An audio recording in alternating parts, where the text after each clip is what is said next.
Since Nishana's not here, I'm going to go ahead and do the Freedom of Information. In compliance with the Freedom of Information Act, notice of meetings and agendas were posted and furnished to all news media and persons requesting notification. Moving along, we have a period of public comment. Anyone in the audience care to say anything? Okay. All right. Moving along, minutes.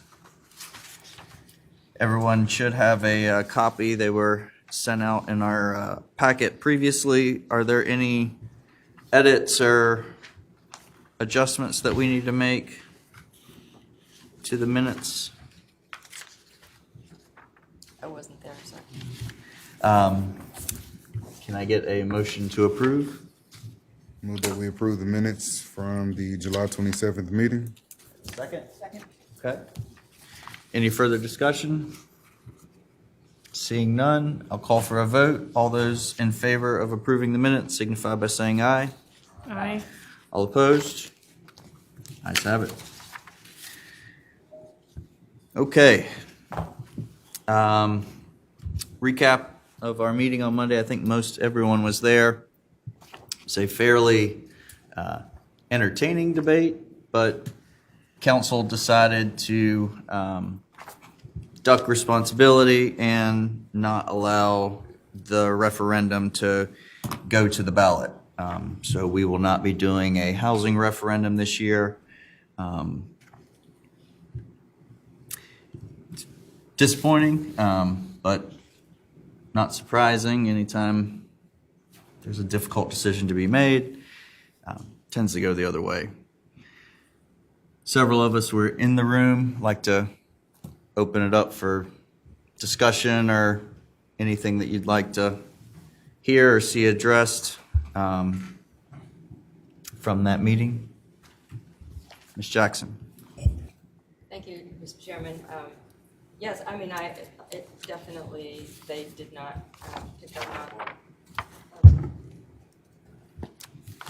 sorry. They did not elect to go forward with the recommendation to have a referendum this fall, and which would have engendered a increase in property tax millage.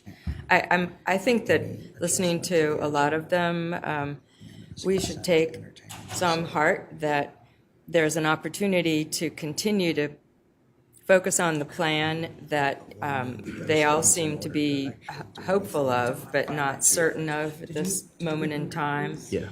And if we do our job right, which I've always thought is our main effort in the next 6 months, is to make the plan as popular, robust, comprehensive, and actionable as we possibly can, then I do think that we have an opportunity to go back to the council. Several of them mentioned the reality that they do not have to have a referendum of the public voters in order to do anything about property taxes. They can make changes to the property tax rate. So I not that we should be promoting that at this moment in time, because again, they don't want to find other funding until we've demonstrated that there's a lot of work to be done, and that the Arpa money is going to be put to excellent use and replicable use, and then the plan itself is going to take over. So that's my hopefully glass half full takeaway from listening to their conversation, which I tried to write down a lot of their actual comments. Thank you, Ms. Jackson. Any others? Okay. All right. Well, moving on. Mr. Davis, care for an update?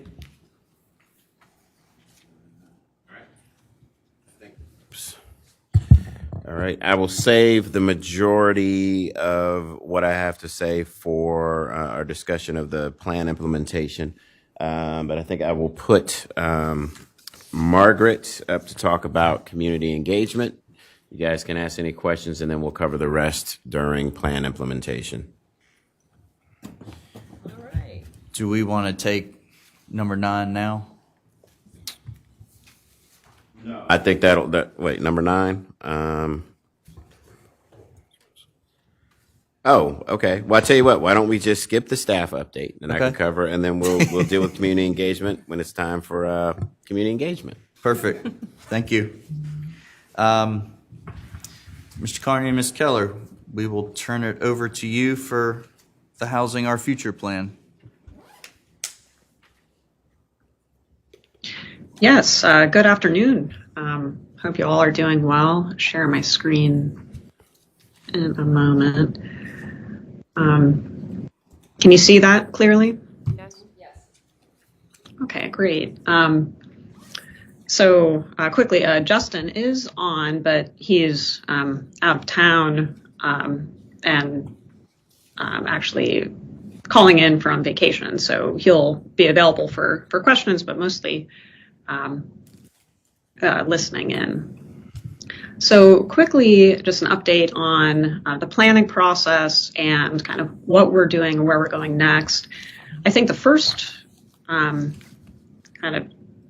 update I want to share is about communications. I know that this was a point of discussion last time, just the need to really communicate about the planning process, the plan, and the strategies. So the workshops will be part of that, but we worked through some sort of complementary elements to, just kind of communications around the plan in general that I want to share with you. So, just a quick reminder about where we are here in early August, working diligently toward these community workshops in September, and also on the 14th, a steering committee meeting where we'll be digging into implementation of some of the priority strategies.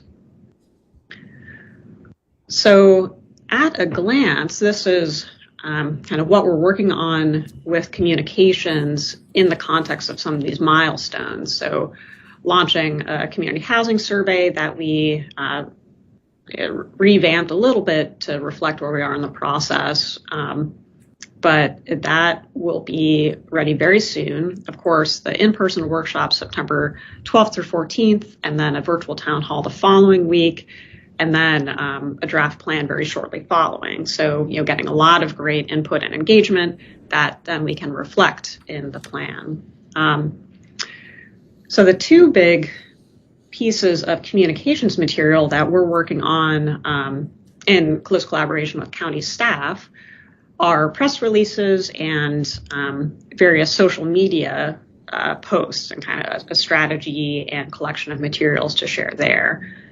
So you can see we're planning these 3 press releases. So, providing an update on where things are in the planning process as we launch the survey, letting people know the schedule of workshops in detail, and then after the workshops, letting everybody know, thanks so much for attending these workshops. We've got a lot of great input. Here's what you can expect next. And on the social media front, part of it is, of course, announcing the schedule of events. So these workshops and all the other outreach activities that Margaret has been organizing and working on that she'll be sharing in a little bit. Really pressing the survey, really sharing back and communicating back all of the pictures from outreach events and the workshops when we have them. And then also infographics about the plan. So, just very simple, short Facebook graphics that say, hey, did you know this XYZ housing issue or this XYZ housing opportunity? Please take the survey to help shape the plan. So just really driving people to learn more about the plan and provide input through that format, through the survey.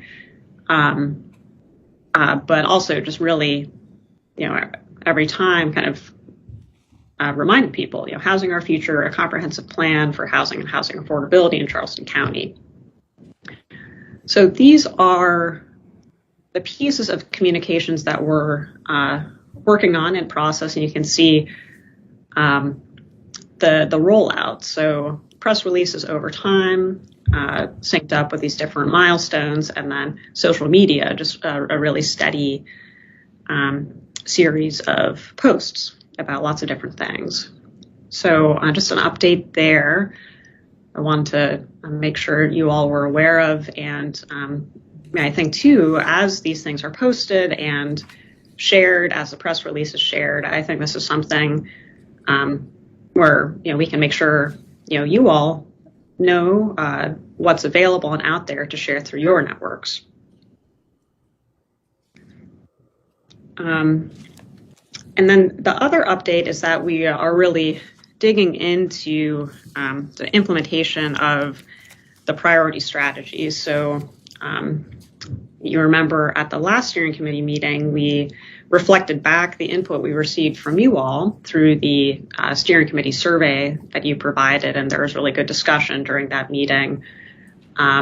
We also got a little bit of feedback on specific strategies from members of council on Monday night that we want to integrate that feedback as well. So we are sort of across the board for each goal laying out how these strategies would unfold in the near term, medium term, and long term.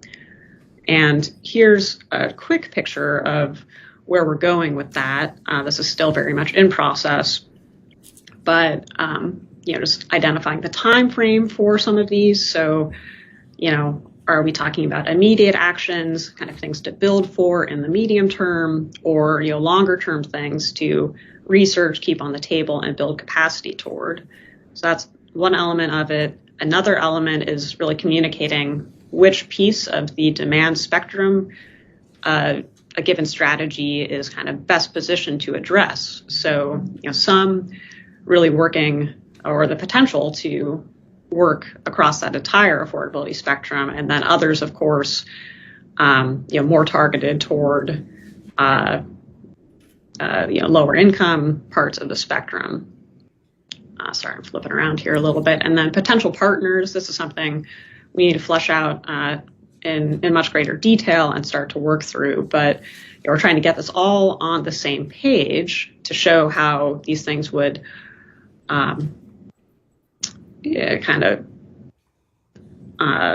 work over time. And then you also see here a couple of areas where we've added a star. So items that either are near term, just obvious pressing priorities to really detail governance, administration, targeting of activities, funding. So of course, establishing a dedicated housing fund is one of those kind of near term priorities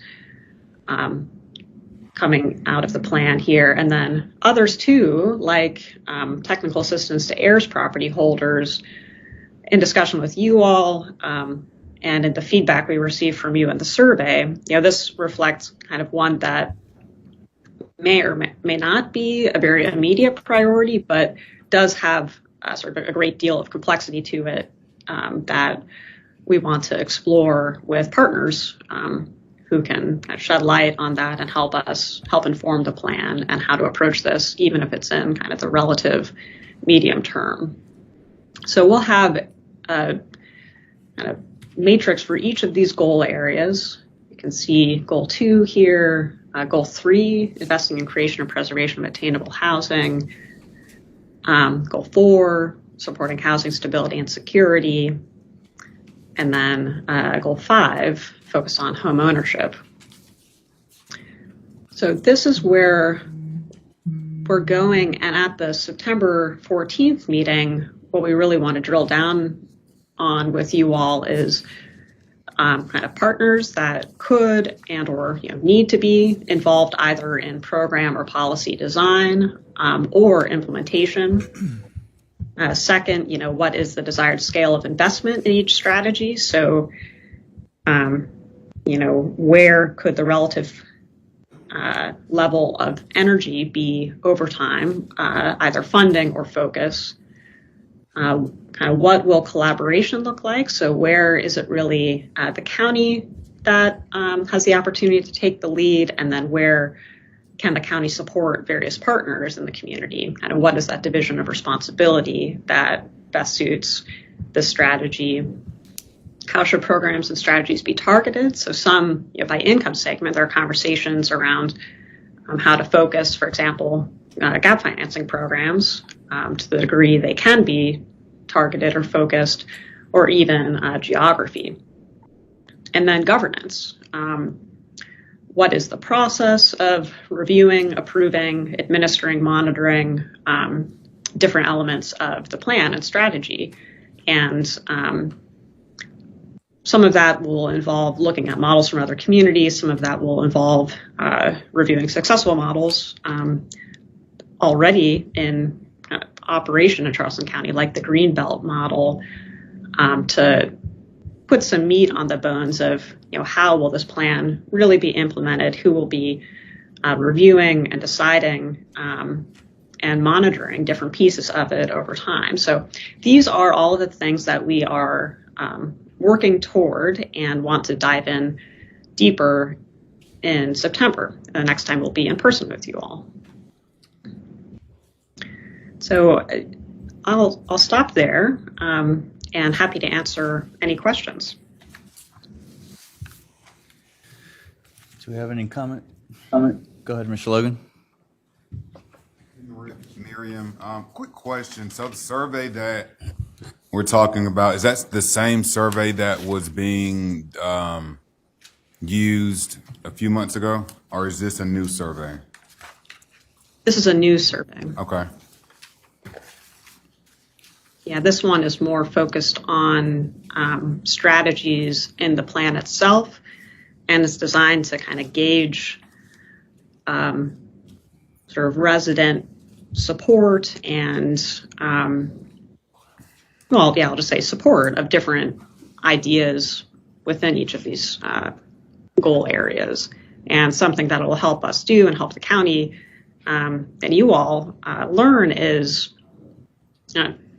which parts of the county feel relatively more supportive of, or relatively sort of better embrace different elements of the strategy, and that may help guide implementation going forward. So, example, the question around density is included in the survey, and also a question around possible uses of dedicated housing funding. Just an opportunity to provide a little bit of education about the strategy, but also kind of gauge relative support. But it's also just a quick survey, kind of the front and back of a single sheet of paper. Okay. And then what were the bigger takeaways from the first survey that you guys put out? Now, I'll defer to the county team on that. They really took the lead on administering and designing that survey. Yes, we are waiting on the compiled data from all of that. So we'll get that to you just as soon as that meeting has been scheduled, right? So as soon as we get that, we'll forward you the results. Ms. Jackson. Thanks. Thank you, Miriam. It definitely reflects what you heard the other night, so I really appreciate that. I guess can you hear me? Going back to the communications update, the work that you're going to do, knowing that we now aren't dealing with a referendum in November, and I know that there was some editorializing already about that in the last month or two. I think everything that we communicate needs to make that clear, that because people were starting to think about the referendum in conjunction with the plan, and we're not dealing with communicating about a referendum. We're happily communicating about the entire plan. So I think we need to not be subtle about that, but make that clear in whatever we send out to the press as well as social media ongoing. Great. Yeah, I really appreciate that comment. I think something we've been discussing, just debriefing from Monday night, is, of course, if the referendum had been placed on the ballot, we would have had to be more careful, just legally, in terms of what we were able to communicate about less the plan, but maybe funding sources because we could not have advocated for anybody to vote one way or the other.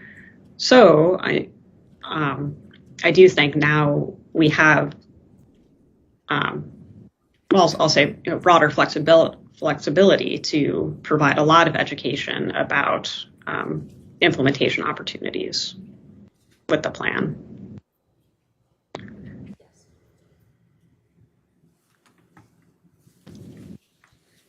No other questions?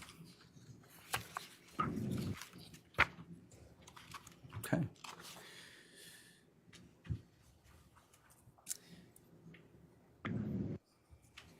I guess the big the big takeaway for me is, the implementation considerations. You asked, where will the county take the lead?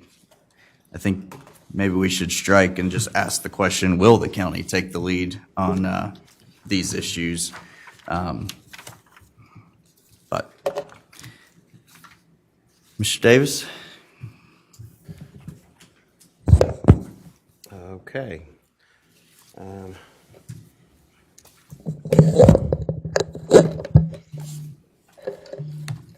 It's something different. I'm just talking this one.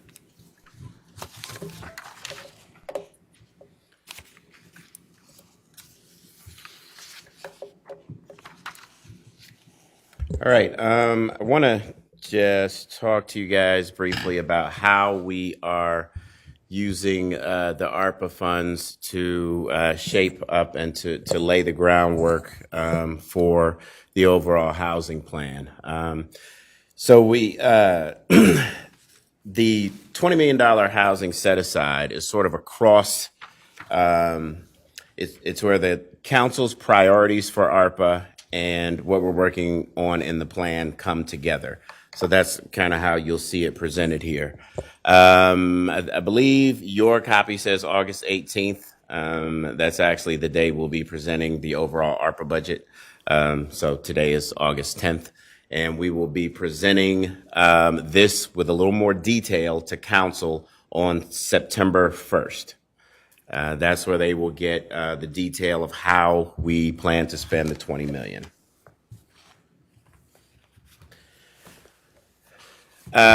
First of all, just some overall, the county priorities for spending ARPA. Well, those are just the overall ARPA priorities, period. That's what the funding was actually given to municipalities for. And addressing negative economic impacts is where housing falls under the ARPA guidelines. And the 5 priorities that this committee endorsed, expanding capacity, reducing barriers to adding supply, creation and preservation, housing stability, and increasing equitable access to home ownership. And that's how we've, I'm sorry. Wanted to give you just a quick rundown.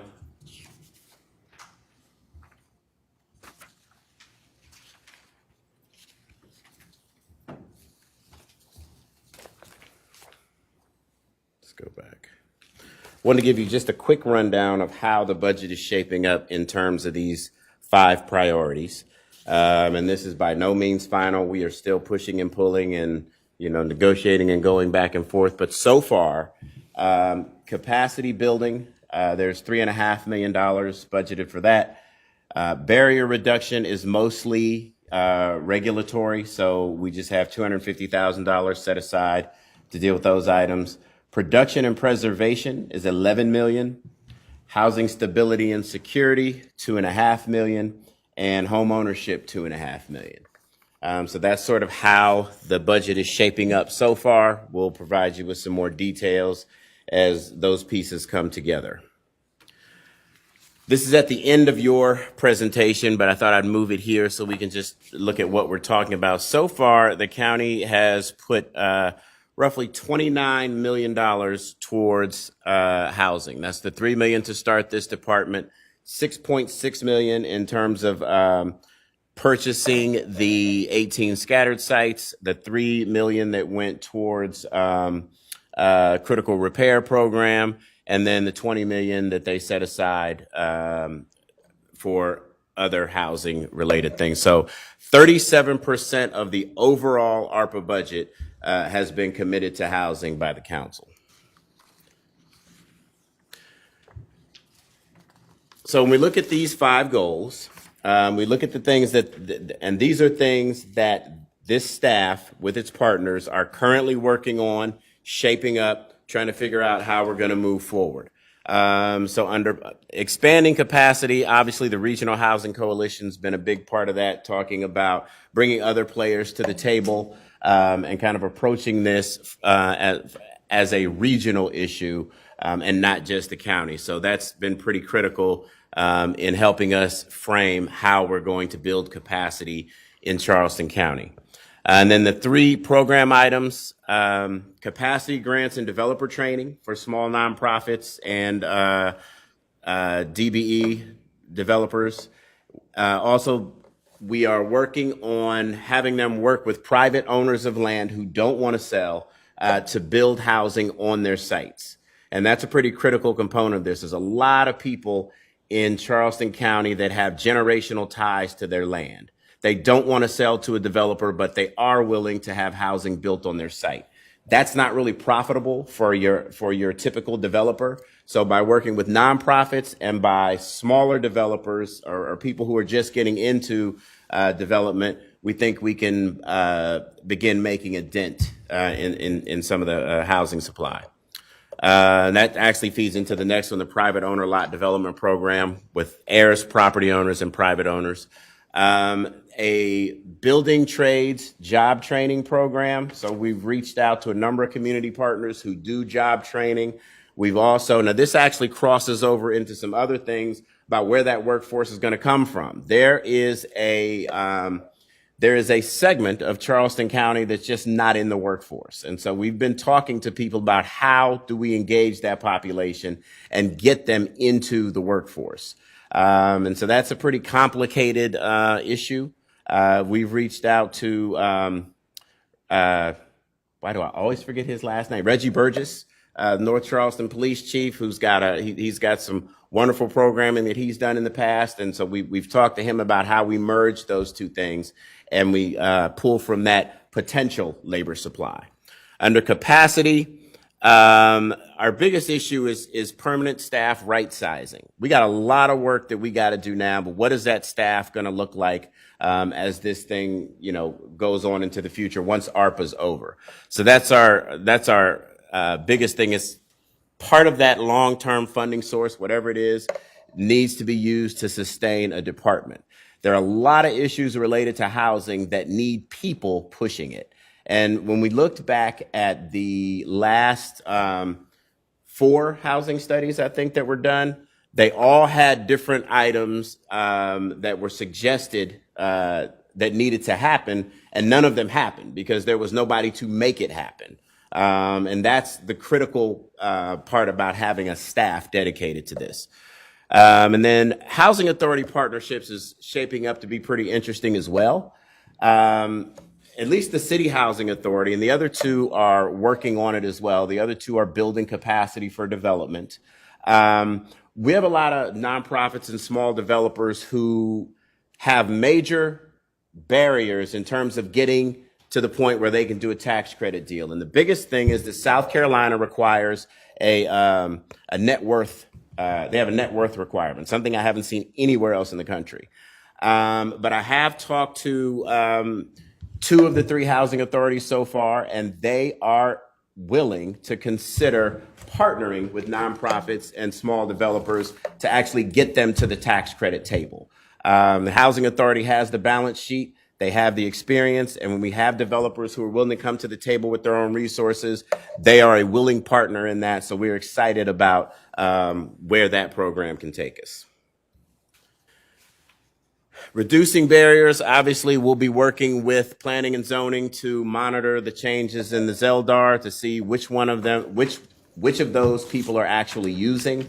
Do we need to tweak them further, et cetera, et cetera. We don't really have any programs there yet, but under capacity, we thought about a regional zoning conference to bring all of the municipalities together to talk about what needs to happen in terms of zoning countywide, because the county only controls the unincorporated areas. So if you're going to create a builder-friendly market, we need to determine where is that going to be, where do we want this building to occur, and make sure the proper zoning is in place.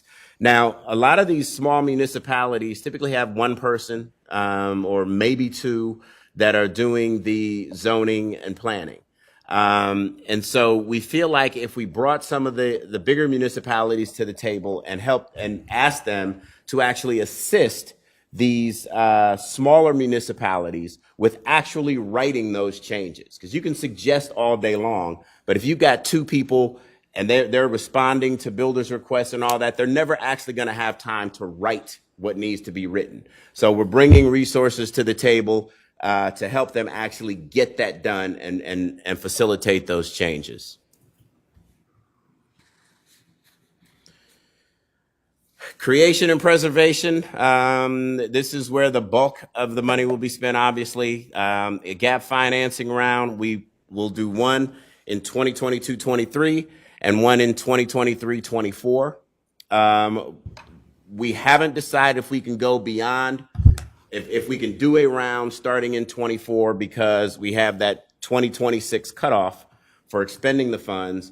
And if we fund a project that doesn't go to construction, that could be a big problem. So we're debating about what to do with calendar year 2024. But we do plan to have a gap financing round in 2022 and in 2023. The 2022 round will likely be geared towards pilot projects and projects that have been put on hold due to the changes in the state tax credit. So there probably will not be a lot of new things going on in that first year, but I think that's sort of beneficial to us because it helps us, move that money along. And those projects that haven't really been started yet or are in the very early stages we'll be looking to do in 2023. Now, the other thing we want to keep in mind as we talk about the funding years, we're not really considering anything a project that hasn't started the process yet. In Charleston County, from the first contact you make with a local jurisdiction, the time frame that we're getting is 2 years. You've got to do the water and drainage and all that, and there's all this process. So we will be working with developers to get their projects to that point. But in terms of gap financing, if you haven't started the process, it's probably not going to be a good contender for the gap financing rounds. And then there's the infill development program, which we intend to spend a little money doing infill housing in some of these neighborhoods. Right now, we are selecting which neighborhoods we think we can have the biggest impact. We don't want this to be a shotgun approach. We want to find a couple areas where we can actually make an impact, and that's what we're looking for right now. Discussions have started with the City of Charleston about a regional land bank. They've made some progress on their land bank. And I think the City of Charleston is actually being quite hospitable to us and the things that we're doing and offering what they've done to us to either model or in some cases to actually join in. So we're pretty excited about that partnership as well. And again, we have been meeting with local housing authorities to talk about their planning efforts. What neighborhoods are they targeting? What neighborhoods do they have redevelopment projects coming up in?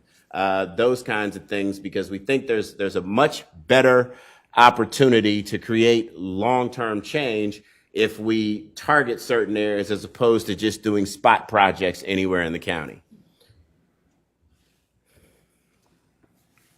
Housing stability. We've been in conversations with 180 Place about a landlord incentive program, and that goes pretty hand in hand with the voucher assistance program. And that is actually using some resources to help people with vouchers actually get into units. The Charleston market is not very hospitable to voucher holders. And I think that is a resource that we are kind of leaving on the table right now. all three housing authorities have vouchers. There are different programs within HUD where you can increase those vouchers, particularly as all three of them look towards redevelopment projects. There's an opportunity for all three of them to get bonuses from HUD, depending on how they do their development, where additional vouchers would be brought to the table.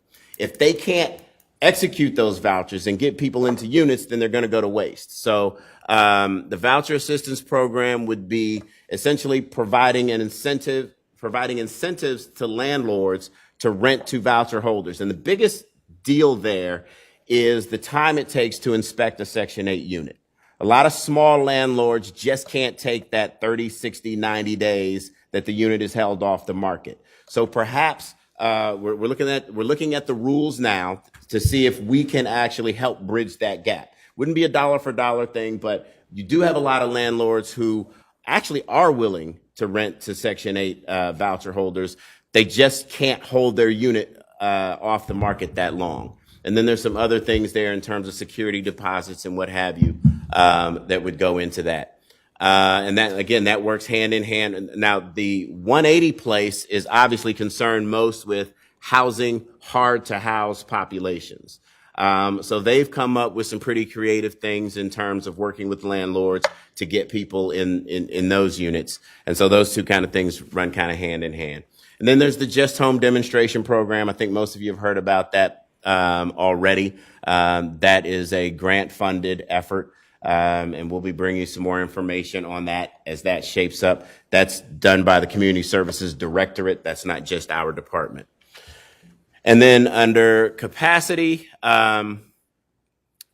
settlement communities are sort of the outlier here. They're sort of the wild card. We don't really know where they fit into the picture. But of the settlement communities that we've talked to, they are interested in being a part of the solution. They know they have some pretty significant land holdings. They know that if they don't monetize those holdings, they could be at risk. So right now we're talking to different settled communities. We are planning a kickoff event to bring all those folks together and just kind of talk about what direction they want to go. And we would like to see a countywide plan for settlement communities. And so that whole planning effort, the planning effort will not come out of the housing budget. That's in another part of Arpa, but those two will kind of come together. And finally, homeownership. So HUD has instituted a framework for increasing homeownership in minority communities and other challenged communities. So we are sort of going through that framework to see what elements we can employ here in Charleston to increase homeownership in vulnerable communities. And under programs, the critical repair program obviously is already underway, and we will be funding some sort of home ownership assistance program. That's still shaping up. We plan to meet with folks in the community who are doing and have done that kind of work. We don't want to reinvent the wheel there, but we do want to put resources where they will do the most good. And I think that's it. Any questions? Anything from Mr. Davis? Ms. Jackson? Mr. Davis, this is great, and I'm sure the council will be very encouraged to get this much meat and more later. But you early on, as you were giving us, you gave us numbers in terms of the different identified priorities, and you'd sort of set a budget for each one of those. Yes. Is that a slide we should have, or? No. Okay. I'm very hesitant to put out budget numbers until I get some approval on them. I understand. But I just wanted to give you an idea in case something stood out and you wanted to comment on it. Okay. Could you maybe just review that again and make it into percentages of the whole as opposed to actual numbers? Don't have percentages here. You're let's see here. Well, I can do some quick math. I'm pretty good at All right, math. I mean Hang later, on here. that'd be fine. Where's my glasses? I keep putting those away. All right. So for capacity building, that's $3.5 million, which is approximately 17%. Barrier reduction, 250,000. That's negligible. Mostly that's administrative costs. Production and preservation, 11 million. That's just under 60%. Housing stability and security, 2.5 million. That's what, 12% roughly. And home ownership, 2.5 million, which is roughly 12%. Thank you.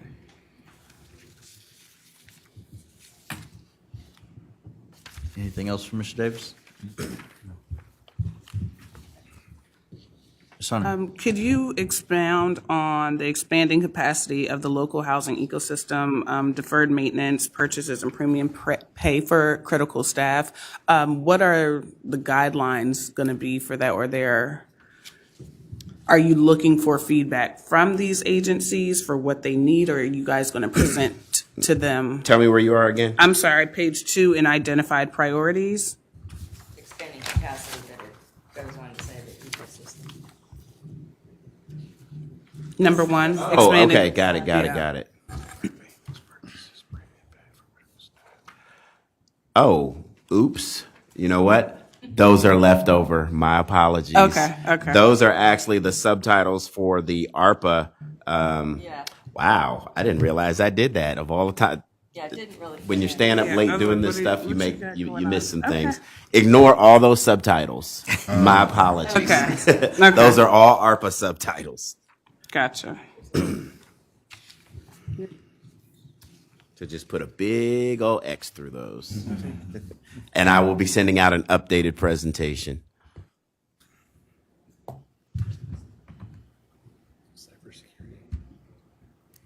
It'd be nice to be able to just ride a bike and get a home. Right. Ms. Woodward? Yes, Mr. Davis. When you were talking about the creation and preservation of You obtaining. make sure your mic's on. It is? Yes. Oh, I'm sorry, it wasn't. Okay. On my eyesight, I thought that was a bright green. Yeah, I thought I saw that. And your gap funding, that you said that you're going to probably do maybe 1 or 2 projects for year 1? Hopefully more than 1 or 2. In year 1, I said 1 or 2 pilot projects. Right, the pilot projects. Yeah. Okay. So how will you determine those pilot projects that you will be working with? Really don't know yet. We've been asking for projects for the past 9 months now, and we've got roughly 8, I think, that folks have submitted. So we're looking at those. I mean, obviously, if it's a tax credit project, that's probably not a pilot project. So those are kind of off to the side.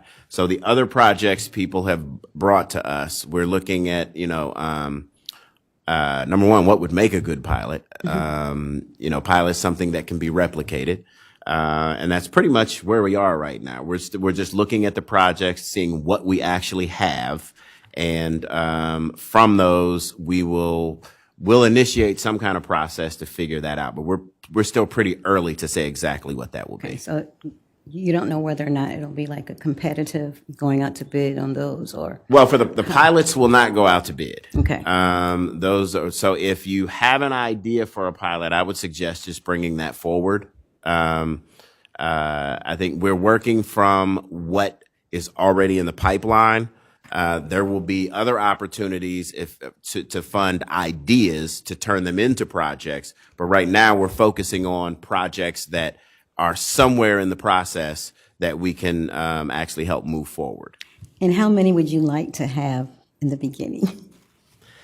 Well, with the funding we have, that's the big thing. I'd like to have a bunch of them, but realistically, it's going to come down to how many tax credit projects are ready for funding, because, those bring the highest number of units per dollar spent. So we're going to look at how many of those are ready to go. And by ready to go, I mean they've got a closing date. So those will probably be at the front of the line. And then we will look at what's left. And we will be meeting with everybody who submitted a project to talk about what the possibilities are and those kind of things.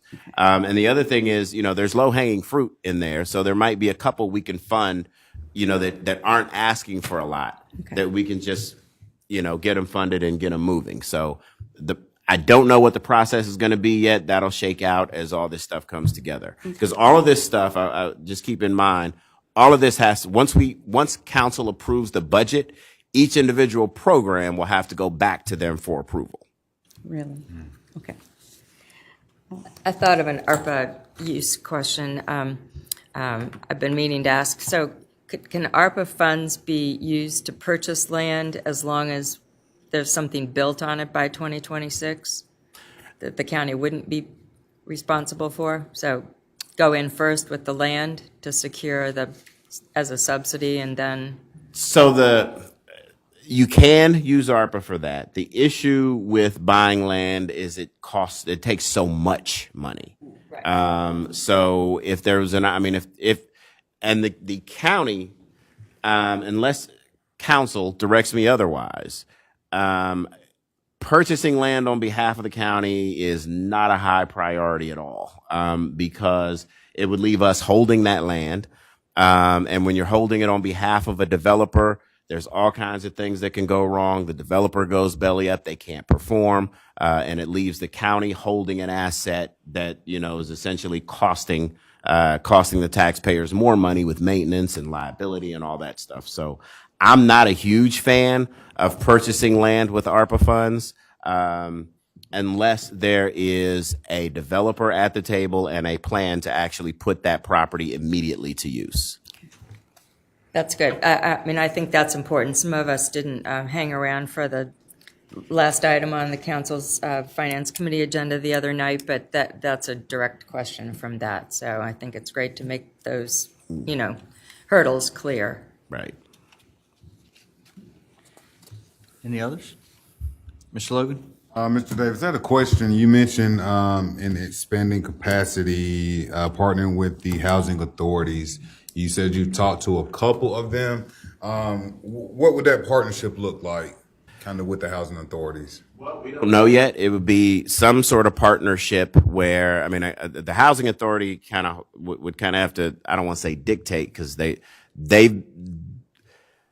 conversations we've had, they appear to be very willing partners. So I don't think they want to dictate to anybody, but they certainly want to, I'm sure they will have their own requirements in terms of sharing of profit streams, control. I can tell you, having worked at 4 different housing authorities, the one thing I can guarantee you they will want is the ability to take over the project if the developer doesn't perform. Because they're, more than anything else, they have reputational risk that they're bringing to the table. So I can tell you that'll probably be part of any deal. They'll probably have some very strict guidelines. If these things aren't performed, we'll take over the project, et cetera. But at least the City of Charleston Housing Authority has been very willing to share their development knowledge and expertise. Okay. And you also mentioned that they would kind of serve as a fiscal agent to nonprofit developers as well.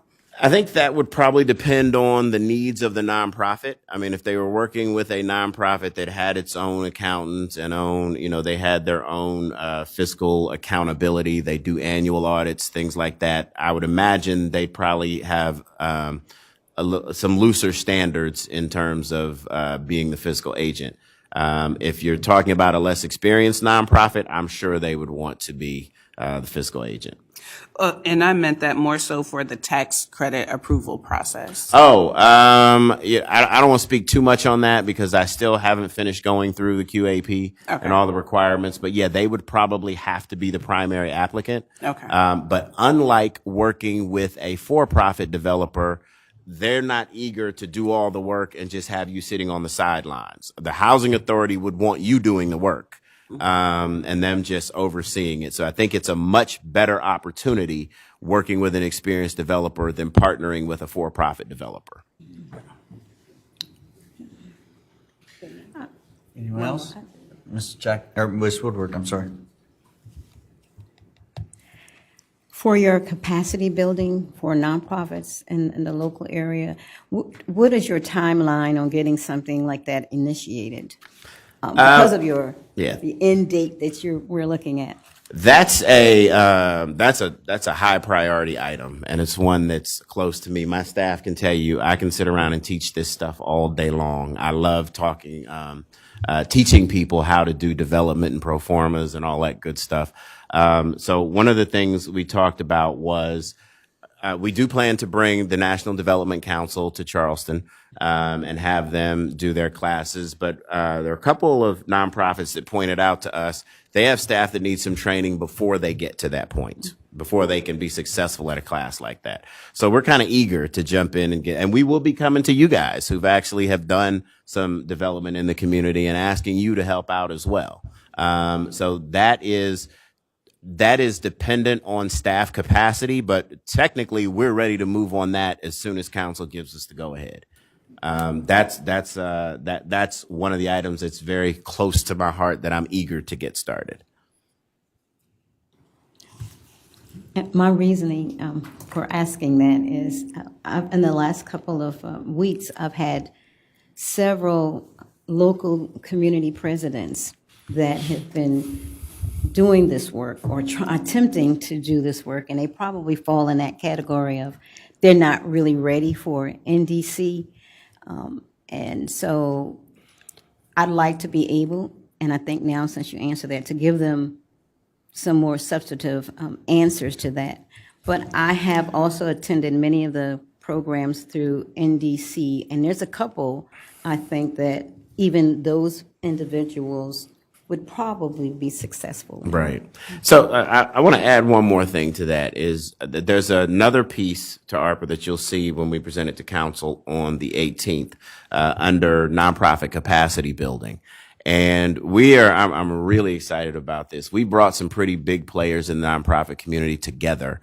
When I got here, everybody told me how the nonprofits here are scattered and they don't really work together. Well, when we reached out to a few people, they were actually eager to work together. And they thought it was a wonderful idea, and they sort of taken the ball and they're helping me move it down the field. But we brought together Palmetto Cap, the South Carolina Community Loan Fund, the South Carolina Association for Community and Economic Development, and the United Way. We brought them all to the table and we said, how would this work? And they have some pretty exciting ideas. So those nonprofits that are interested in the housing space will also have access to strengthening their organization first. So they can do some capacity building. They can get some of the things they need, new computers, whatever it is they're looking for. We haven't figured out staffing because that's an ongoing cost, and ARPA's not ongoing. So I don't know what we're going to do about staffing yet, but they will have the opportunity to do some organizational capacity building and then go get some training in the development piece. So I'm excited to see how those two things are going to work together. Have you considered working with the nonprofits, board capacity? Explain what you mean by board capacity. A lot of the nonprofits, they probably have a board. Oh, yeah, I know where you're going now. That probably do not understand even the process of what is going on within their organization. And I think a lot of times that if your board understands what you're doing, you could probably be a lot more successul. So when we brought those organizations together to talk about, and I don't want to say too much in this meeting until they put all that together, but boards was a big issue that came up. A lot of people you have some folks who are out here in the community doing wonderful work. Mm-hmm. And their board is made up of their cousins and their sister and their aunt and their uncle and their best friend. And so in order to put themselves in a place where they can receive government funds, where they can actually receive foundation funds. I mean, Charleston has a pretty active philanthropy community. And one of the things I heard was you have a lot of people out there doing good work, but the foundations aren't giving them money because they're just not happy with what they see. Board strengthening is a big piece of that, both on the nonprofit side and the housing side, getting them to understand that the more credible your board is, not only the better your organization runs, but the more access you will have to funding. Right, and I think the problem with that, when you're talking of boards of that capacity and size is they need to be able to get in the door. And sometimes they need someone to get them pushed in that door because, I mean, they don't know how to access Right. that door. Absolutely. And so hopefully somewhere in that framework, we can kind of figure out how do we get, even just to get a credible person to sit on the board. Absolutely. 100% agree. I do have just a couple things. Thank you for this. With the reducing barriers and expanding capacity, you had mentioned, regional zoning meetings. This is something that we did last year in March of 21 with the Urban Land Institute and a few other groups. There seems to be a willingness to have a regional conversation. And through our organization, there's grant money and different things that we could provide. Okay. And I just wanted to throw that out there, and Good to know. we can follow up on that another time. I am curious about the equitable access and the homeownership assistance programs. Looking at down payment assistance across the country, they're all kinds of packaged differently between grants or loans. Does ARPA have any? Does it have to be a grant, or can it be loan? Are there any requirements on ARPA? They just gave out some additional guidance on using ARPA for housing. I don't think that was one of the things that was addressed. We haven't really looked into the details of that yet.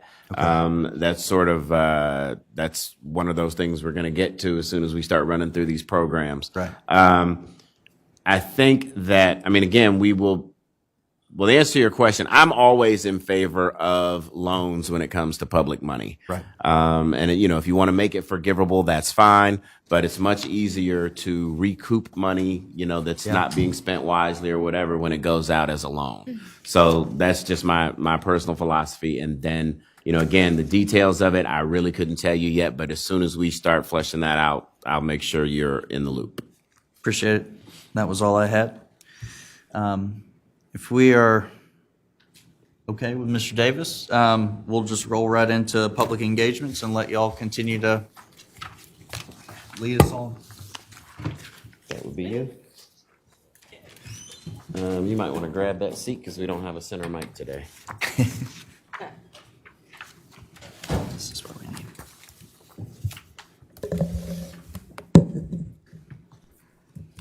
Good afternoon. Each of you should have a packet. Mike, Turn it on. your mic. Green, I thought it was already on. Really? I'm gonna push it back a little bit. Okay. All right. Well, what I'd like to do is just share with you all, from the support with the consultants, we have really been creating some engaging content with our stakeholders. So if you open your packet, your folder, you should have, you will see some beautiful designs, creative marketing tools that we have been using throughout the community. Craig, you were talking about the first survey, and this is an example, a card of the first survey that we actually implemented. And so, as Mr. Davis said, we're just waiting for a meeting so we can get the details of the results for that.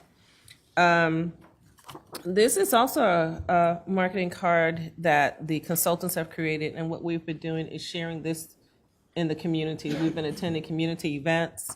We've partnered with the library, also some other nonprofits that actually have this information at their offices. So they're sharing with their clients as they come in. And then also on the back of it, it talks about the housing plan and how, the stakeholders and the communities are able to become a part and have their voice heard. And then the next survey that's coming up, we just wanted to share with you that this should be live within a week or so. And Miriam, I believe they're still a part of the meeting. They are going to actually create the survey, also the logistics with the survey, meaning how it's going to be, the data is going to be tracked and also executed, implemented. We will have the survey in hand. We'll have like a paper copy. And we're also going to create like a QR code on a card so that anyone that has like a smartphone, they'll be able to pull the survey up and get it done quickly, because our whole goal is to make sure that we have the community engaged, gain as much feedback as possible, because we want to make sure that we get good information to the consultants to hear about what the community wants, and that would be able to be factored into the final document. So on the left side, what I have provided for you is just a Housing Our Future overview that talks about, the stakeholders and then our communication strategies. And the second page is the engagement schedule, which is subject to change, because as we continue talking with our partners from the community, learning about opportunities that we can share more information about the Housing Our Future plan. So we're adding to the schedule. So right now, what you see is what we have done. The schedule will describe to you what we've done thus far, and what we have planned for the next couple of months. There is one item that's been omitted. We attended the first festival in the city of Charleston, and we passed like 320 cards. So we were very excited, not only to pass out the cards, but we also gained a lot of feedback about how important this housing plan is, how important it is to have affordable housing. It was heartfelt, and to be able to talk to someone who's really, interested in saying, we need affordable housing. I've worked 18 years in the hospitality industry. I'm going to school to become a nurse. I'm a CNA, but I need housing. The income that I'm going to be receiving is not going to afford me the opportunity to become a homeowner. Now, to afford an apartment, I have to make 3 times the amount of rent.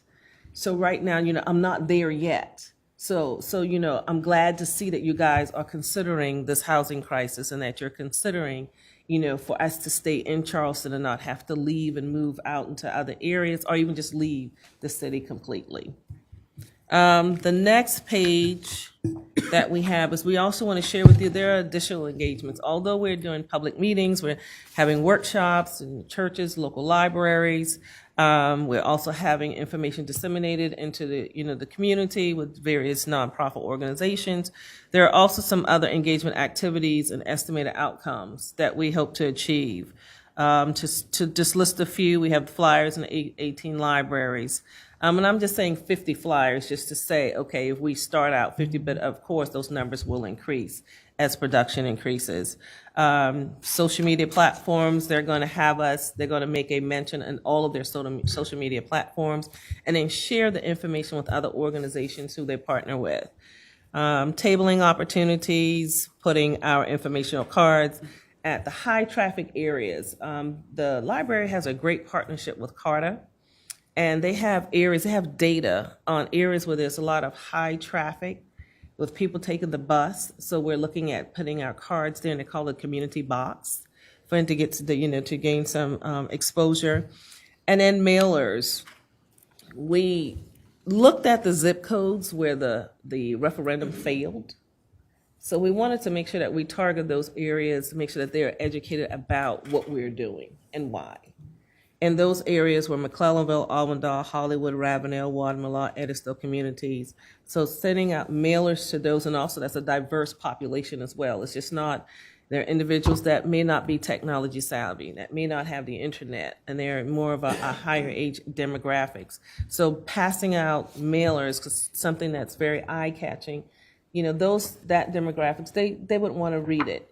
And so therefore, that's about over 11,000 households that we can touch with mailers. Social media posts on the county's platform, as well as our Facebook page that we're actually It's already active, but we will be receiving infographics from the consultants as well as posting the community events that we attend. And then we're also looking at engagement opportunities where we can actually increase our posts because we are a new brand.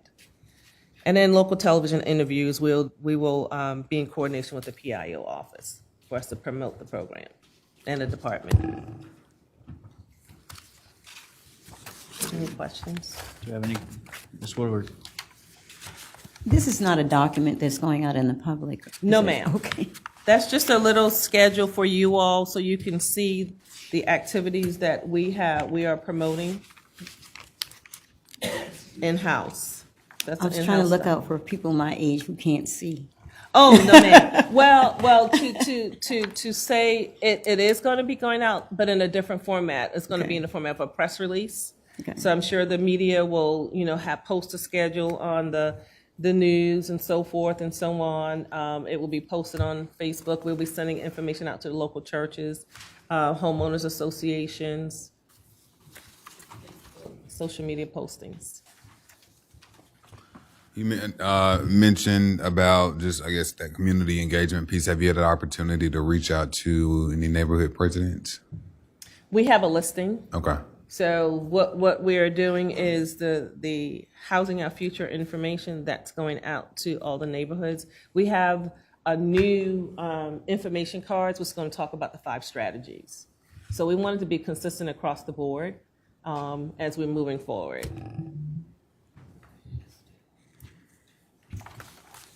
Nobody?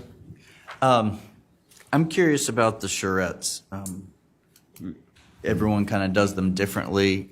Can you kind of walk me through the format and flow of how you see those 3 public engagements? Well, I have to link that to Miriam. Are you there, Miriam? Because Irene is going to be hosting the charrettes. Okay. So Miriam can talk a little bit more about that. Listed on the master list here? No. Okay. Yeah, I can provide a little bit more information. So each event is in a different type of location and has a little bit of a different length of time just based on when the most accessible, convenient locations and spaces were available. So I think it'll be a little bit of a different approach. I think some were expecting potentially a much larger crowd, more like 60 to 70 people capacity in the room, and then some might be more like 20 to 30 people. I think we have 5 workshops now, actually, over the course of the 3 Yes. days. And that's for September 5. to 12th, 13th, and the 14th. Yes, it's Yeah. 5. And that So, is yeah, I on think 3 of the those. outline of the. Yes. It is. It's September the 12th, 13th, and 14th. So I think 3 of those will be larger format, those, lots of people in the room, hopefully. And then 3 might be a somewhat smaller format. So that's just a little bit of context. But I think for each, the approach will be we have a little bit of time just for people to come in, kind of get in the space, maybe see each other, for us to meet a few people one-on-one. We'll have boards up or, posters that provide a little bit of data from the plan and from the analysis, just to, in as simplified and jargon-free a way as possible. So a little bit of information from the analysis and then much more information about the strategies and the goals. And so that will all be up on display for people to come in, will view as they're coming in. And then many of them will have sort of interactive activities, and we're still working through exactly how those will work. But the flow will be people come in, have a little bit of time to get comfortable in the space. We'll do a very short presentation just to welcome everybody, let people know kind of what this is, just thank them for participating, and then let them know kind of what the format of the conversations will be, and then we'll break out into smaller groups. So I think we're still working through the exact approach, but what I anticipate is that we'll have maybe one person at each station, if you will. It's like, hey, if you're interested in talking about these home ownership strategies, like please go over to, Irene, and Irene may be, waving her hand in the corner. So yeah, go talk to Irene if you're interested in learning about strategies related to creating and preserving dedicated, attainable housing. Please go talk to Justin.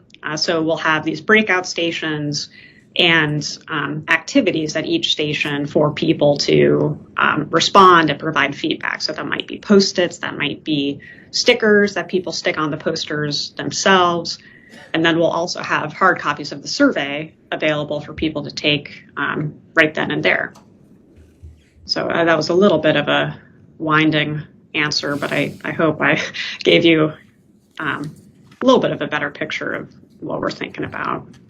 Yeah, no, that was good. Through the years, we've had several different charrettes depending on the issue, and they're all slightly different and formatted. And so I was just kind of curious kind of what your vision was for, not only presenting the material, but then, how does the feedback loop go? And, so it can be anything from, just pieces of paper with, strategy one, and everyone can walk around and write comments on, or, there's different ways to do it. So I was just curious, kind of, I know we're still a month away, but I was just curious what you were thinking. And so that's helpful. And so I appreciate you walking through that.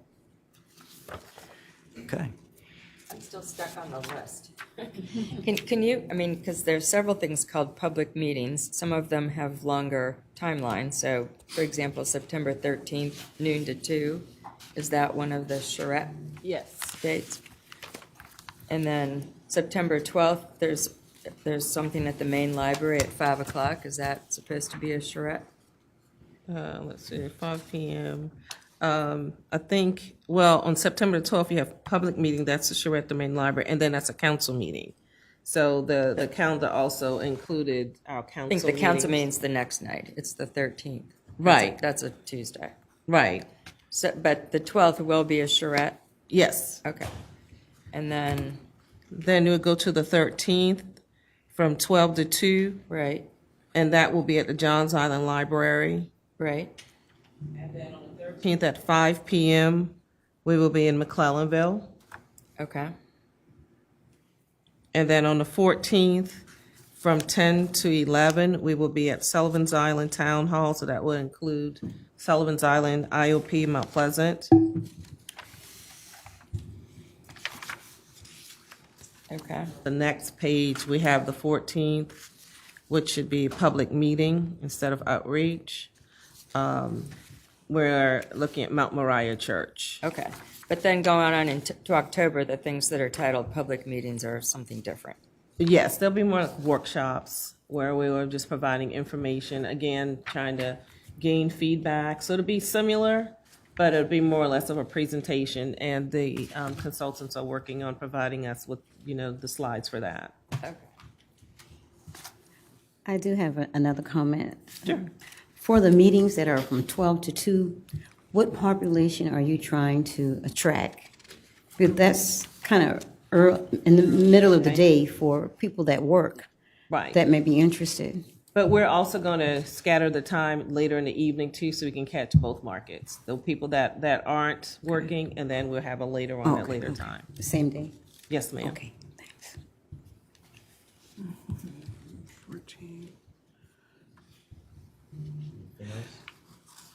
I also noticed that most of these meetings are during the week, and not to impose on your schedule, but are there any opportunities where we could host something on the weekend? Sure.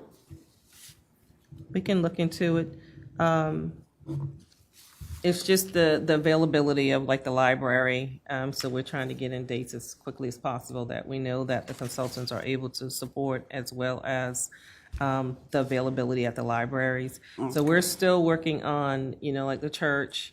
There's some hesitancy with the church due to COVID. So right now, we're just wanting to try to get in where we can fit in. And then as we talk to more, like the churches and other organizations, they may have more availability.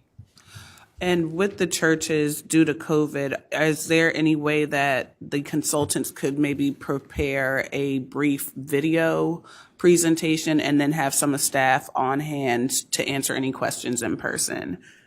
For those who are primarily conducting their services virtually. What, repeat that again? I didn't get it. I was saying, like, could the consultants do a video presentation and then you guys, are there to answer questions, or a Zoom meeting or something like that for the churches who are primarily meeting virtually? That is something that we are considering, so we won't have any details right now, That's fine. but it's something we are considering. Okay. And one of the things that came up in a conversation, but I don't see it here, is September 19th. Is there still a virtual town hall type program happening, or? Probably was an omission. I think Justin talked about that on Monday, I believe. So it was just an omission. Okay. We just need to add that. No problem. Thank you.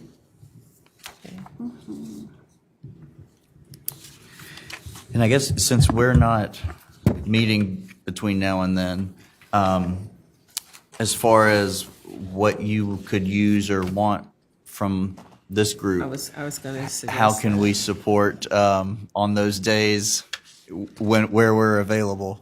to come out, tell your friends, because we want to make sure that we hear everybody.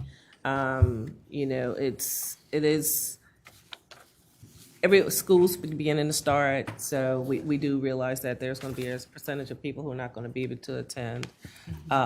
So those that can attend, we want to hear from them. That's why and if you also know of other opportunities where we can get our flyers out, the cards out too, please let us know, because we want to make sure that we capture as much data as possible of people's wishes, what they want, I'm sure they're going to tell us what they don't want as well.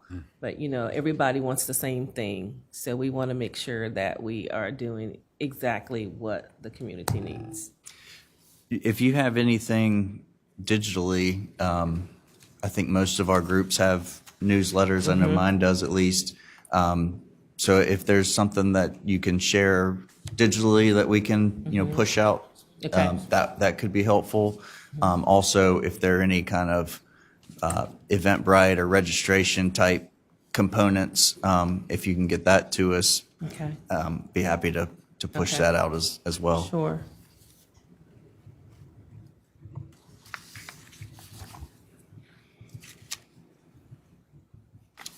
But you will send us a fine-tuned Yes. ma'am. schedule? Yes. ma'am.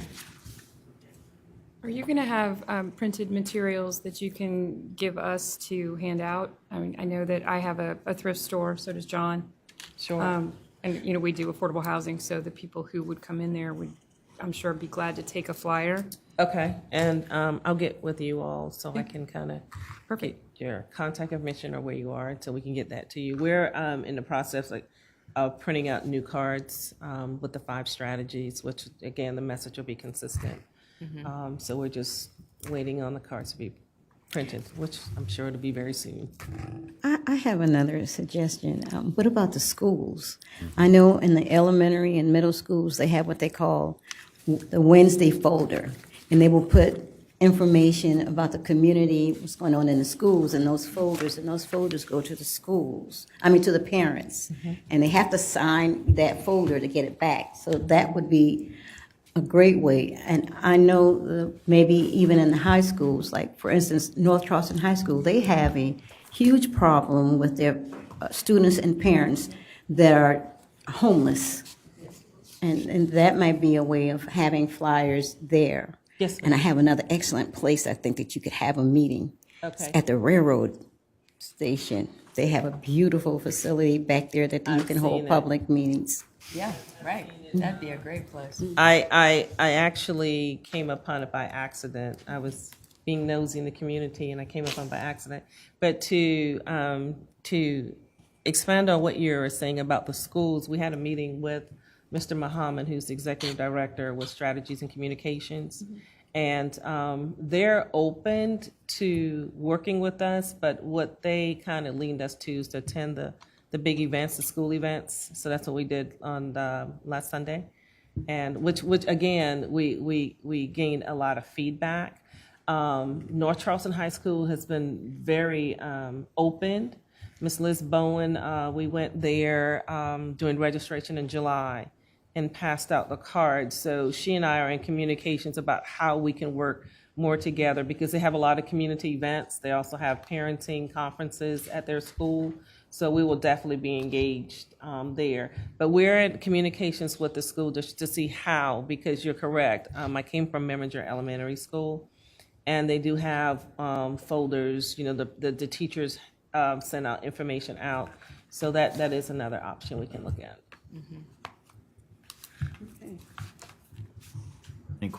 Any further questions on engagements?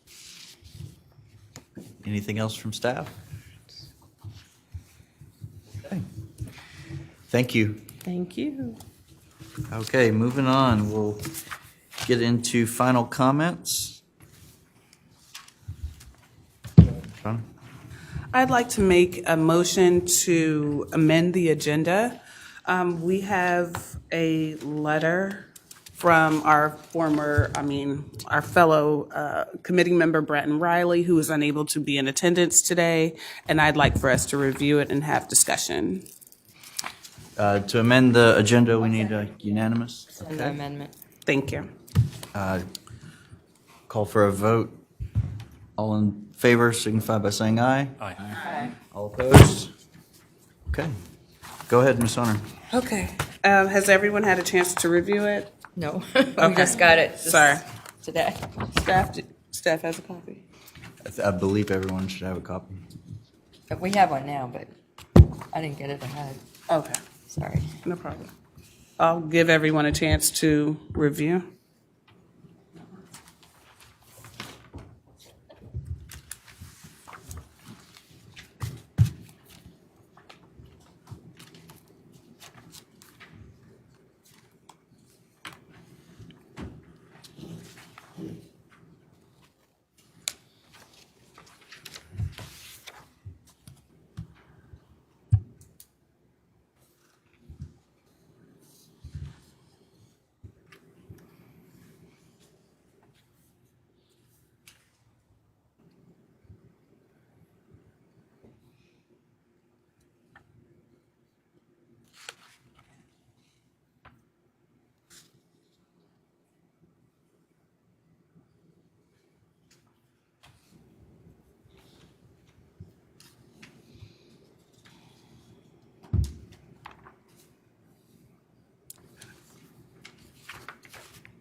I had a quick question while the others are Yes, sir. kind of wrapping up. Just so it puts me in the right frame of mind, this letter would go where? To council. To council, okay.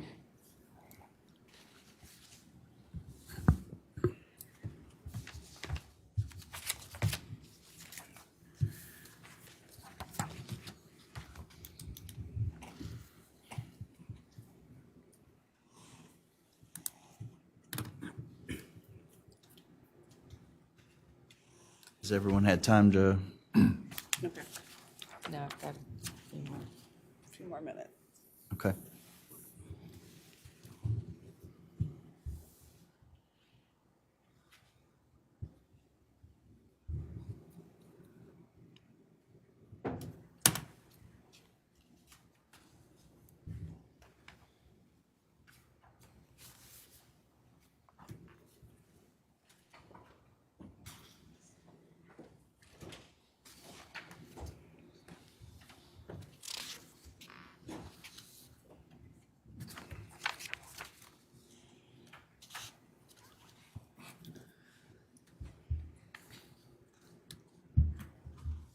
Okay, I think we're good now.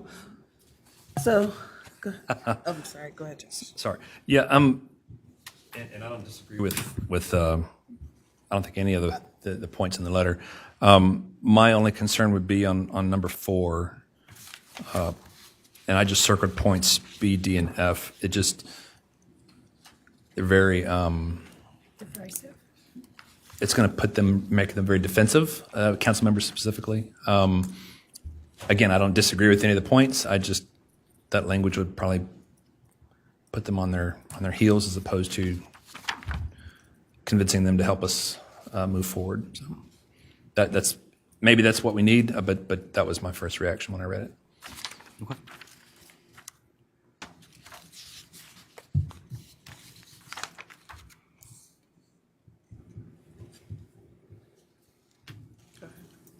Any other thoughts or comments? And 5. I'm sorry? The points in 4 basically are summarized again in number 5. Yeah, that's pretty direct. Also, I would worry about that, and that's why I was asking specifically where this is going. You know, if it was an internal document going to just a member or two, that might be fine. But you know, if it's a public statement, I worry that that's going to be a little bit inflammatory. Well, I guess we have a couple options.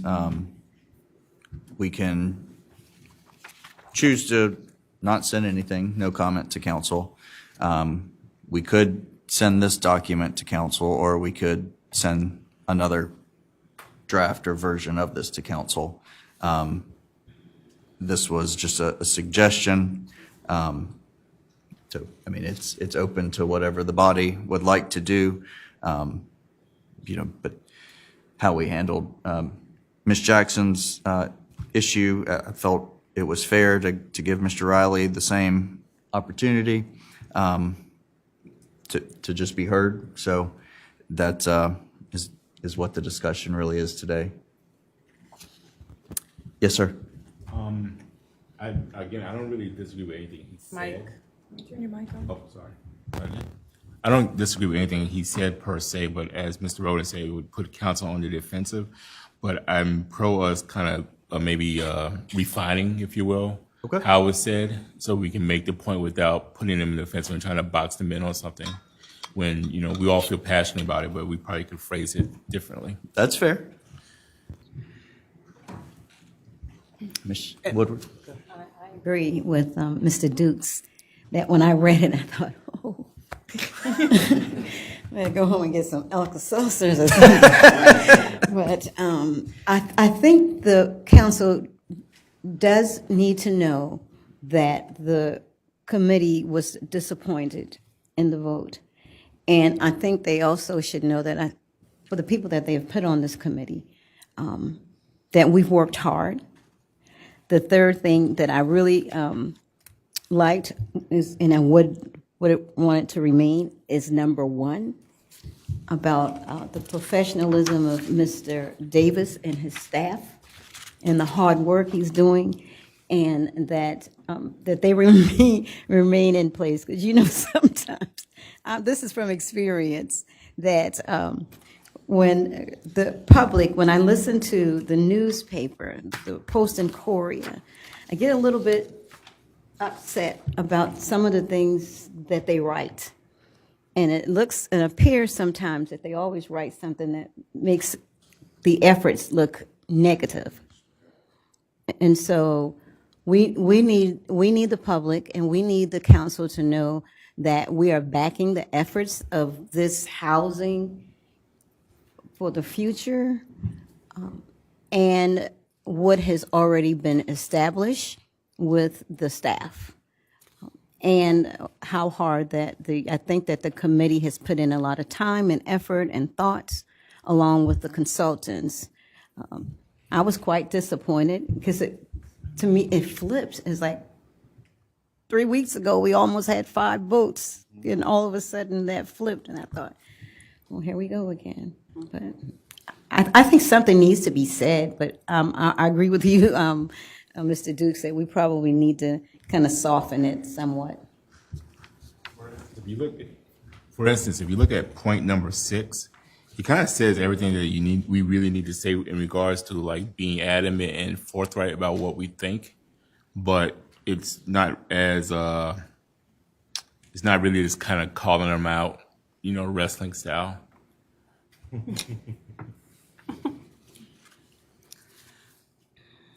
Okay.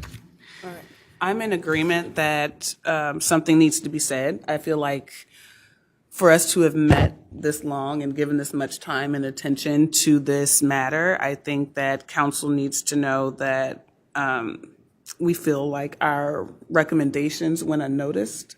We all know that there's a housing crisis in Charleston County, and for us to continue to kick this can down the line is just, ridiculous. So that's all. Okay. So what I'm hearing is we would like to send a statement, but we would like to edit this version. Splat on. Yeah, he definitely accurately, he accurately captured the sentiment, the discussion that the council had in front of us, so I don't think there's any dispute about that.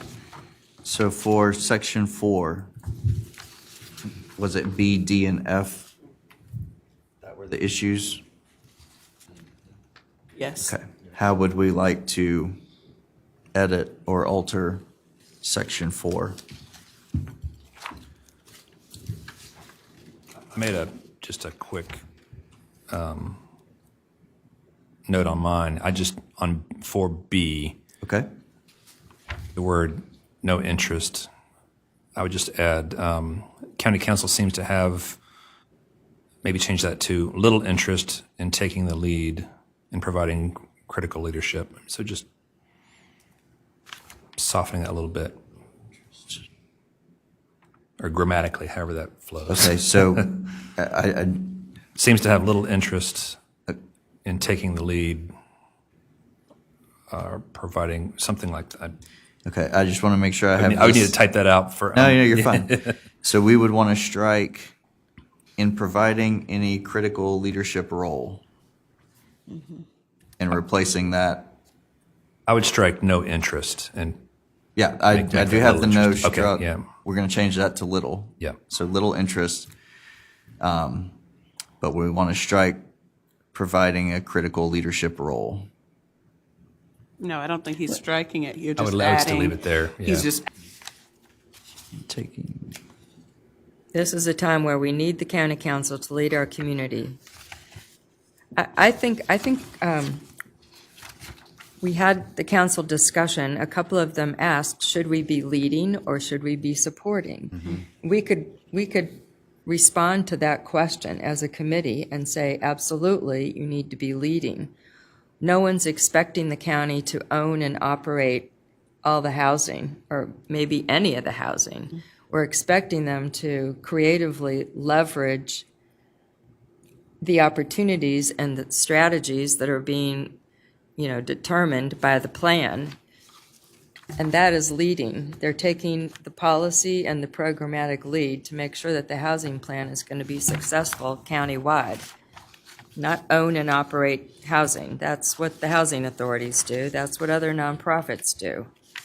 So I think they were confusing themselves about what they should be doing in terms of showing that kind of leadership. And we could help them understand the difference between policy, program, funding, leadership compared to owning and operating housing that would then have, great suspicion of the voters. And the county has no business owning and operating housing on any sort of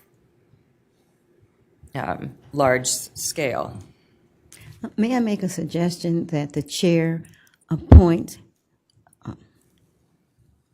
several people to review this letter, make a revision of it, and send it to the committee for review, and then before we make a decision? Because just sitting here trying to revise a letter, it's just a waste of time. No.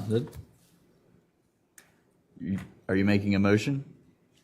Well, it can be a motion. Yes, I am making a motion. I'll second. Got a motion on the table or on the floor. Any further debate on sending these edits to a work group and then bringing this back to committee? All the debates, I would just say time is of the urgency. So just to make sure that we would need to get this done probably This week. today. 'Cause the 15th is next week. Yeah. So I that would think have the to be. problem in that is we're not set up for electronic. How many people? Well, it wouldn't be. If it's no more than what, 3 people, Yeah, it'd be I good. think it could be a smaller group, and then we'd still be legal. Well, maybe we could amend the motion that we just made and authorize the chairman to send whatever the working group agrees is the right document to represent us. Ms. Woodward, are you agreeable to the amendment? I am. Yes. Okay. Any further discussion? We'll edit this and distribute to the committee. All those in favor of this plan signify by saying aye. Aye. All opposed? Okay. Mr. Riley. All right, we will get this cleaned up. Final comments, Mr. Dukes, we'll start with you. If I could, and for the record, you all will need to take a vote to authorize you as the chairman to act on that work group. You voted just based on, I think what Ms. Woodward's motion was to create a committee, to send it back, but there needs to be an action to authorize you as the chairman to sign and send that forward. Okay. Since you won't be reconvening as a public group. Sorry, I thought that's what was my amendment. I thought that's to what the motion, amendment was too, but a we can do it. second motion. Go ahead. So I'll make a motion that after the work group comes up with the document that they agree represents the committee's stated discussion here, that it go to our chairman, Mr. Dix, and that we authorize him by this vote to send it to county council. Can I get a second? Second. Any further discussion? All in favor signify by saying aye. Aye. All opposed? Ayes have it. We'll get this reworked and back to the committee. Final comments, Mr. Dukes. Basically, I'm disappointed but not shocked by the referendum not making it to the ballot this year. But let us not discourage us. The work is too important, so let's just keep pushing forward. Mr. Logan? Oh, man. I was going to go down the line. Switch it up. No, I mean, I think I echo the same thing that Mr. Duke says. I think regardless of whatever outcome happens, right, we're all passionate about this issue and been doing this work for a long time. And I think the overall goal, right, is still out there for us to do. And so I want us to make sure that we're able to take that frustration, take that energy, put that into a plan that is going to be good for the county and something that we're going to feel strongly about, something that we can stand behind and still just get the work done. So, again, we're going to do this, but at the end of the day, we know kind of what we were put on this steering committee to do. And I just encourage us all to make sure that we can lead with that. Mr. Roden? I mean, if it was easy and Mr. Darrell didn't need a job, we'd have been this done already. You know, housing is a difficult thing to fix, and you know, it was a 3-year term, not a 3-month term for this committee. So disappointing that it got to this point, but if it wasn't hard, it wouldn't have been worth it, I think. So I think we'll just keep pushing forward, and I agree with that it'll be worth it in the end once we get our handle on it. Ms. Woodward? Believe it or not, I have no comments. I just agree with everyone. Ms. Jackson? I agree with everyone, and I do think that we should take heart that, you know, we've had this barrier in front of us early on in our game plan. So now we know, and now we know that we need to be strategic in response to the, let's just call it the jitters that our county council leaders have been displaying in public. So I think we need to be determined and resolute, and know that we've got the need at our back, and we are not going to settle for ducking it again in this era of our county's history. So I think we should all feel good about where we are right now. Ms. Boley. So again, I agree with everybody. I think this was a setback, but not one that was unforeseen. And I think that it does afford us some freedom in these next steps to be able to really advocate for our plan without worrying that we're somehow swaying the vote of the people. So I think that regardless of what council does with our letter that we're going to send, we're still in a really good place. And, we care so much that, together we can make this happen. Ms. Hunter. No comment. I'm in agreement. It's all been said. I don't know what much else to add. I can say that just from an election point of view, there was not a better opportunity for this issue than this election cycle. And for that, it's disappointing. But we'll rework this comment. We'll get it sent to council and let them know of our disapproval of their inaction. And we'll regroup and get ready for the September charrettes and be ready for the public piece of this as we go to finalize the draft plan and move on. But as always, if anything comes up between now and our next meeting, September 14th, please let me know. Otherwise, I will entertain a motion to adjourn. Second? Second. Okay. All in favor signify by saying aye. Aye. All opposed? Ayes have it. We are adjourned at 3:49.